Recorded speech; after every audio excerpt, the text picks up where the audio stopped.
panelists. I am so glad to be here today. Good evening, everyone. I am Ishmeher, and I study in grade 12. That stage of life where every person you meet is going to inquire about your college options. Well, it's time we rethink about our decisions. About 18,000 Indian students had enrolled in colleges in Ukraine, and about 17,000 of them have had to evacuate the country post the conflict. With 45 medical colleges and excellent courses for medical, arts, and engineering, Ukraine had set up a very student-friendly environment. Not so student-friendly now, of course, post the conflict. Back to square one also means advancing to your original ideas. Another story of an 18-year-old stressed about college like me was comforted by her sister when she said she could always finish her education in Kiev, capital of Ukraine. Unfortunately, she was found dead in the second week of the Russian invasion of Ukraine. Not just students, but many young adults now are on the verge of losing their jobs. For instance, an employee at McDonald's in Russia has been forced to leave their job because of shutting off outlets in that country due to the conflict. And though these situations change, the fundamental question remains the same. Why do students and young adults choose foreign education, colleges abroad, and job opportunities not in our home country? Our most common Google searches when looking for colleges are the affordability of a college, the scholarships that they provide, or the GPA that they take admission with. However, with changing times, with countries being epicenters to political instability, our requirements have changed. We need political stability in countries that we choose to sustain our college lives in. We are willing to leave our country, be away from our families to pursue higher education. We are willing to face racism and discrimination like that at the Ukrainian borders during the evacuation of foreign students. We are willing to adjust to foreign laws, adapt to alien culture, but still contribute to the brain drain of our own country. What makes education in foreign countries so attractive? We have painted this image of education abroad so divine that anybody who thinks to establish a business in India is going to wonder twice that if their business doesn't work here, they'll always do abroad. Because when we think of lives of leading CEOs and businessmen and women, we think of lives of Indra Nooyi and Sundar Pichai. It's not just people who inspire us. It's the movies and the cinemas. Many Hollywood universities have been portrayed to be the adequate and the apt place to be. Fantastic infrastructure, right education, perfect student life.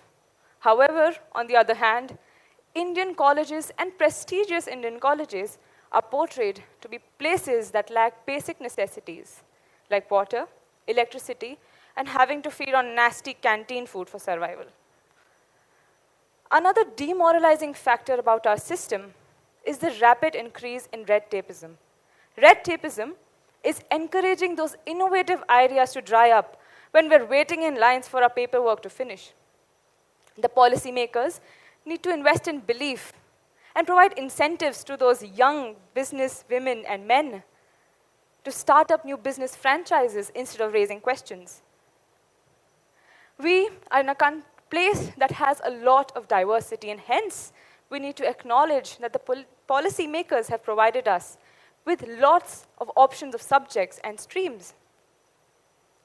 A very healthy foreign ops aspect for college students is providing them with job opportunities. Not only does it give you a work experience, it also helps you pay off college debt, which is what we miss or is lacking in our system. This is because of lack of job opportunities in the country at present, which is exactly why we need Googles and Apples of our own. There are many indigenous companies in the country which have achieved great heights, but there's so much lack of employment from these companies. Our forefathers had foreseen a situation like this, which is why they established massive companies, industries, and factories to make India a workplace for all.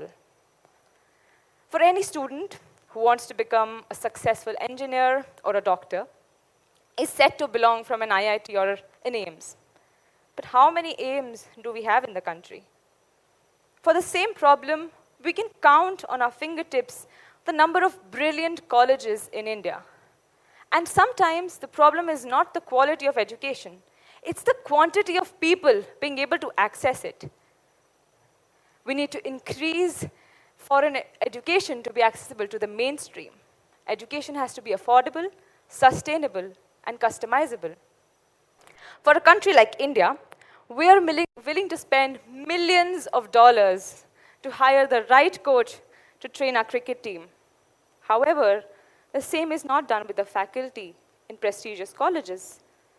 Many learned professors like C.K. Prahlad, Avinash Dikshit are examples of people who have had to leave the country to finish their education.